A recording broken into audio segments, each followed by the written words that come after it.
Pierre Palmade exfiltré en toute discrétion, détail de garde à vue très particulière à l'hôpital.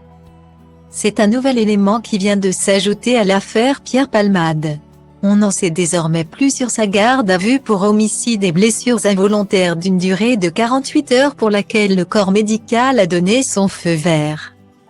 Selon nos informations, l'artiste qui a provoqué un accident grave le 10 février 2023 a été exfiltré par les sous-sols de l'hôpital du Kremlin-Bicêtre, Val-de-Marne. À l'abri des regards et transporté dans celui de Melun, celui-ci était très proche du palais de justice de la ville. On l'a fait rentrer par l'arrivée des pompiers dans la plus grande discrétion, le plaçant ensuite dans une chambre d'hôpital sécurisée. Fenêtre bloquée avec 2 policiers devant.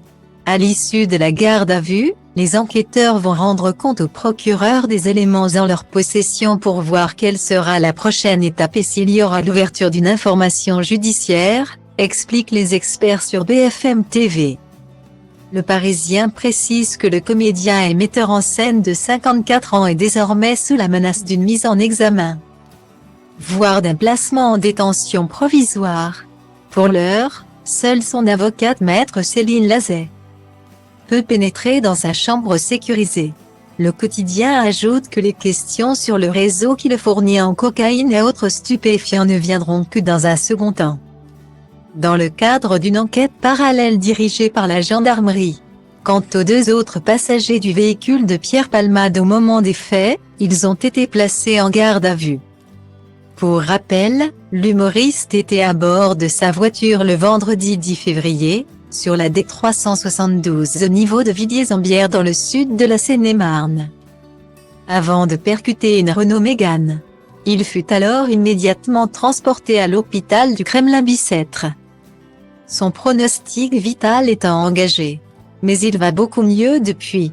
S'il a toutefois 4 côtes cassées et quelques blessures annexes, il a pu sortir de réanimation. Alors qu'il était sous l'emprise de cocaïne au moment de l'accident, il a causé la mort d'un bébé qui se trouvait dans le ventre de sa maman. Une jeune femme de 27 ans qui était à bord, en tant que passagère, du véhicule percuté par l'humoriste.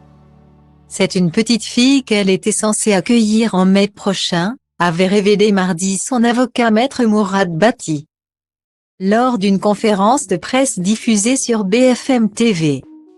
L'avocat a également précisé que la jeune femme a subi une césarienne organisée en urgence afin de sauver l'enfant. Malheureusement, ce dernier n'a pas survécu à l'opération. Il serait toutefois né vivant, ce qui n'arrange pas les affaires de Pierre Palmade, puisqu'il pourrait être condamné pour homicide involontaire. À bord de cette voiture se trouvait également un homme de 38 ans. C'est lui qui conduisait le véhicule. Il est actuellement, après avoir subi cette opération, toujours en réanimation.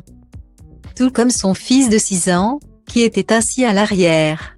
Ce dernier est défiguré. Il a la mâchoire fracturée, a détaillé Mourad Bati, qui défend également le père et son fils. Pierre Palmade s'est excusé pour ce qu'il s'est passé, a révélé sa sœur. Mais ses excuses sont jugées comme inaudibles par les proches des victimes, d'après l'avocat.